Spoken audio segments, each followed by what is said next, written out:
Let's talk about parent facilitation. What is it and when should you consider it for your case?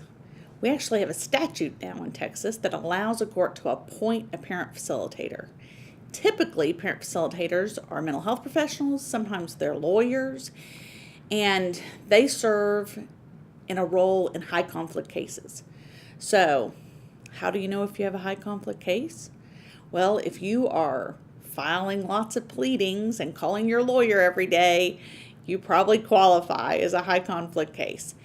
And in those cases, we're finding that the courts are not always the best place to resolve all of their issues, and thus the creation of the parent facilitator. A parent facilitator is an individual that is appointed by the court. There's usually an individual order that appoints them. It lays out their duties, the rights that they have. It explains how they're going to be compensated, and it orders the parties to cooperate and show up for the parent facilitation. Typically, parent facilitation occurs with both parties and the parent facilitator for an hour or two session at a time. It can be on a regular basis or as needed. Either party can call and say, oh, we need a parent facilitation session. And the parent facilitator is given some duties and rights and the ability to report to the court. It is not confidential, and that's huge because we have what's called parent coordination, which is confidential. But parent facilitation is not confidential, and the parent facilitator can report to the court whenever they think it's appropriate. And that's a nice little whip if somebody isn't acting right, to be able to say, I'm going to have to report to the judge, and helps people get in line. It also creates a witness. So if one person is always the problem, which is seldom the case actually, usually both parties are a little bit of the problem, but if one person is always the problem, I would like, as the lawyer, if I have the good player in the case, I would like to have that witness be able to testify in a future hearing that the other party is always the problem.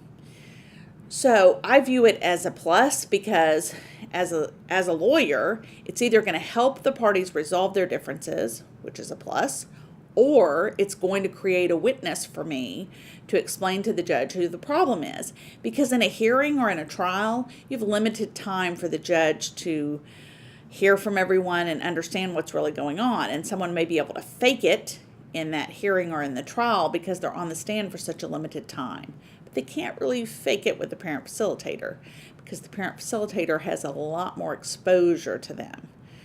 So what are the types of things that a parent facilitator might help with?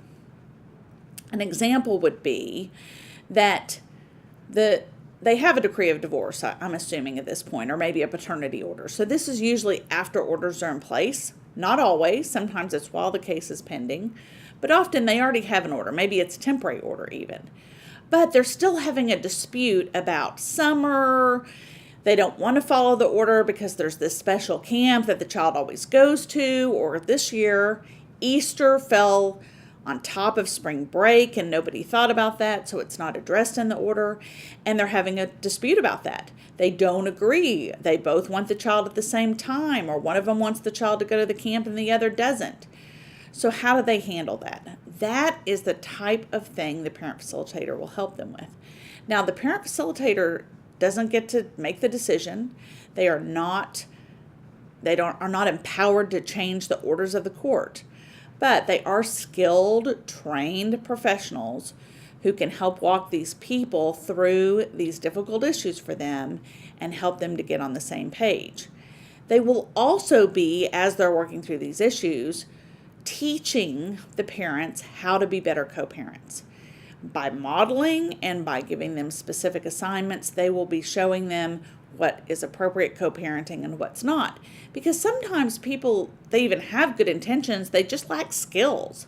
They don't know how to communicate effectively. They don't understand that it's not appropriate to put the stepmom on all the emergency forms as the mom and not to write the mom down. They don't understand the impact of that. And the mom telling them the impact of that doesn't go over well. But when you have a neutral parent facilitator who can explain, you know what, that's really not appropriate. You can have the stepmom on there as a additional contact, but the parent should be listed first. That kind of puts an end to it. It also helps that parent, if they're in a power struggle with their new spouse. Sometimes the new spouse is a big help, but sometimes they're not. And when they're not, the parent can kind of get stuck in the middle between their new spouse and their old spouse. So the parent facilitator can help them by empowering them to go home and say, oh, parent facilitator said not appropriate to list you as mom on the emergency contact and not list mom. So some of the issues that come up in divorce living, the parent facilitator can help them get through, and they don't have to go to the extremes of filing a lawsuit every time. We're finding parent facilitation as a community to be very effective and very helpful if people will participate. It's a problem, obviously, if somebody doesn't participate. If they won't show up and participate, it's not going to help the situation at all. One thing that parent facilitators often will also do is they'll ask everyone to sign HIPAA releases, and often the order will require that. So the parent facilitator can talk to counselors involved with the family. Maybe there's a counselor for the child or for the children, and if the parent facilitator can talk to that counselor, it can really help. Now you kind of have a team helping the family. Maybe there's counselors seeing both of the parents. Maybe there's a parent who is having a relationship problem with one of the kids and we're trying to repair that. The parent facilitator can suggest resources for people to do reconciliation work in that instance, and can speak freely with those HIPAA releases to those counselors. And then you really have a great team that's trying to help the family, and in the end, it's a huge benefit to the kids. So I recommend considering parent facilitation for your case, and if your lawyer hasn't suggested it, maybe you should suggest it to your lawyer.